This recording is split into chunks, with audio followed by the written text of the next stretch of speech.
ఈరోజు తిరుతని సుబ్రహ్మణ్య స్వామి గుడి గురించి చూద్దాము. ఈ గుడి తమిళనాడులో తిరువళ్ళూరు డిస్టిక్లో ఉంటుందన్నమాట. తిరుతని అనే ఊర్లో సుబ్రహ్మణ్య స్వామి టెంపుల్లో ఇది ఒక ఫేమస్ టెంపుల్ తమిళనాడులో.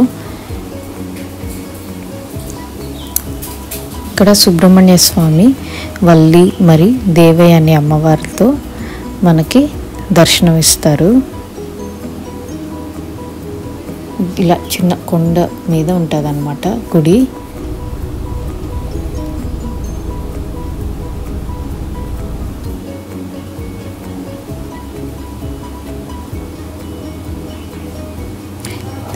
తిరుతని ఊర్లో దిగేసి కొండపైకి చాలా బస్సెస్ ఉంటుంది, మనం హ్యాపీగా వెళ్ళేసి రావచ్చు.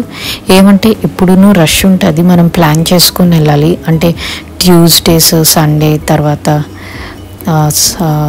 పబ్లిక్ హాలిడేస్ ఉన్న రోజు కొంచెం చూసుకొని ప్లాన్ చేసుకోవాలి. ఇది ఎంట్రన్స్ అన్నమాట. సో గుడి దగ్గరికి వచ్చేసాము. ఇది ఎంట్రన్స్లో ఇలా షాప్స్ అవన్నీ అలా కవర్ చేస్తూ ఉన్నాము. ఎండకి ఇలా మంచిగా షీట్ వేస్తున్నారు. మేము తెలియక పబ్లిక్ హాలిడే టైంలో వెళ్ళాము. చాలా రష్ ఉండింది. మాకు ఆల్మోస్ట్ ఒక 4 to 5 hours పట్టింది జస్ట్ క్యూలోనే దర్శనానికి.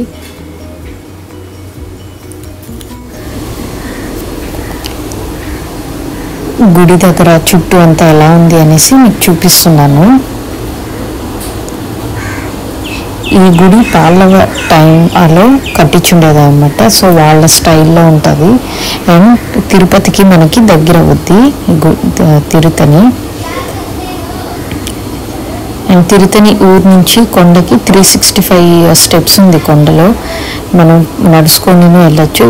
మెట్లెక్కి 365 వచ్చి 365 డేస్కి రిప్రజెంట్ చేసేటట్టు అప్పట్లో చెక్కున్నారనమాట స్టెప్స్.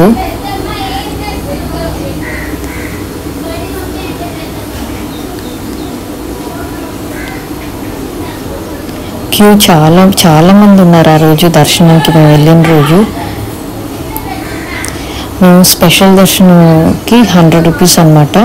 సో దానికి వెళ్తే పిల్లలకి బిలో 10 years వాళ్ళకి ఉండదు. మేము స్పెషల్ దర్శనానికి వెళ్ళినాను. ఇటు ఆల్మోస్ట్ 4 to 5 hours పట్టింది మాకు. సో మీరు అలా ప్లాన్ చేసుకొని వెళ్ళండి. ఏదైనా ఎక్కువ స్పెషల్ ఒకేషన్ అప్పుడు ఒకవేళ పెద్దవాళ్ళని తీసుకొని వెళ్ళాలనుకోండి, పిల్లల్ని తీసుకోవాలంటే ఆ రోజు కాకుండా నార్మల్ డే వెళ్తే మీకు కాస్త తృప్తిగా ఉంటుంది చూడటానికి.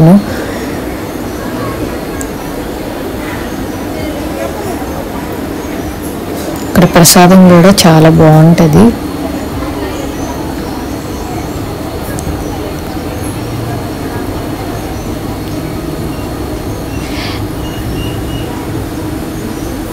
లోపలంతా ఇలా ఉంటుంది అన్నమాట.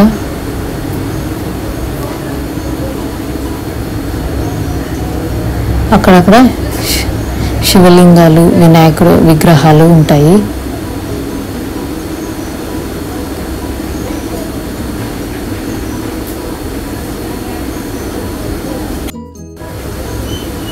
ఇది ప్రసాదం కౌంటర్ అన్నమాట. ఇక్కడ దిష్టిగాని తీపించుకుంటారు, ఉప్పు మరి మిరియాలు పెట్టి. ఎంత పెద్ద క్యూ ఉన్నానో దేవుడి దర్శనం అయ్యాక చాలా తృప్తిగా చాలా బాగా అనిపిస్తుంది. సో మీకు కుదిరినప్పుడు వెళ్ళండి. Thank you so much for watching. Next వీడియోలో కలుద్దాం. బాయ్.